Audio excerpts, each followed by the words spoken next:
నెల్లూరు జిల్లాలో పట్టపగలే దొంగలు రెచ్చిపోయారు.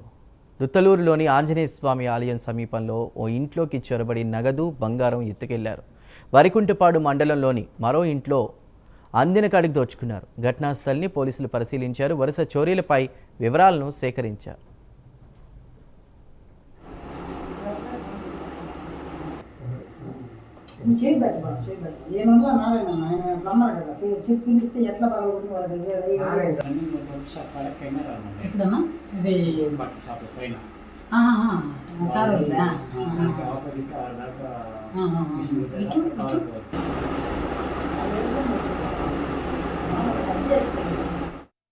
లాక్ వేసుకొనేసి ఉదయం 10కి స్నానం చేసి బయటికి వెళ్ళాను.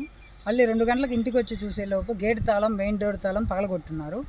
దాని లోపలికి వెళ్ళి చూడగా బీరువా తాళాలు పగలగొట్టేసి బీరువా డోర్ తీసేసి దాంట్లో విలువైన ఆభరణాలు అవి ఉన్నాయి. అవన్నీ తస్కరించినట్టు అనిపిస్తుంది.